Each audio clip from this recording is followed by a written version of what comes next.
Hey guys, खैर ये तो मैं बहुत अच्छे से जानती हूँ कि आप सभी कभी ना कभी नेचर को एक्सप्लोर करने के लिए पहाड़ों में तो गए होंगे, लेकिन क्या कभी आप कुदरत के पाठशाला में बैठे हो?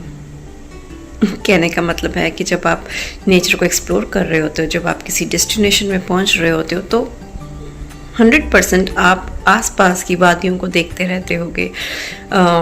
बहुत से खूबसूरत सीन निकलते हैं और कई बार आपने बहुत सारे वाटरफॉल्स एक्सप्लोर किए होंगे, बहुत सारे नए नए झरने देखे होंगे, उसकी ब्यूटी को एक्सप्लोर किया होगा, एडमायर किया होगा।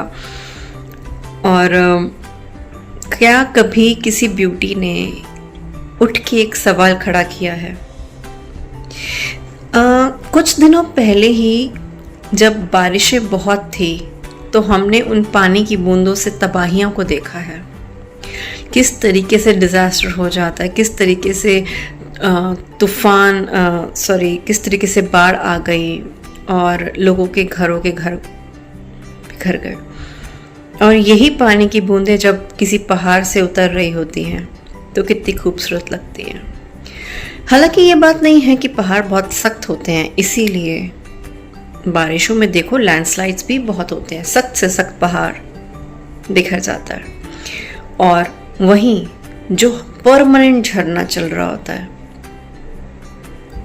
वो पहाड़, वो पेड़, वो जगह, स्पेशली उस पहाड़ का जो लैंड है वो इतना चिकना हो चुका होता है कि उसे कोई असर नहीं पड़ता, वहाँ कोई पत्थर नहीं टूटता। तो कहने का मतलब ये है कि वही पानी की वही पावर किस तरीके से इस्तेमाल की जा रही है। तो एक तरफ पूरी बाढ़ से लोगों के घर उजड़ जाते हैं, उसी बारिश की बूंदों से पहाड़ के पहाड़ टूट के बिखर जाते हैं, और वही बूंदें कितनी खूबसूरती से, कितनी स्मूथली से झरने से बिखरती हुई निकलती हुई बहुत खूबसूरत लगती हैं। और वहाँ के पहाड़ को कुछ नहीं होता, वो बिल्कुल चिकना हो जाता है। तो थिंग इज दैट कि चूज आपको करना है कि आप किस तरीके के पत्थर हैं। आप बिखरने वाले, टूटने वाले पत्थर हैं या स्मूथ कि जिससे फ्लो को कोई असर नहीं होगा। Choice is yours.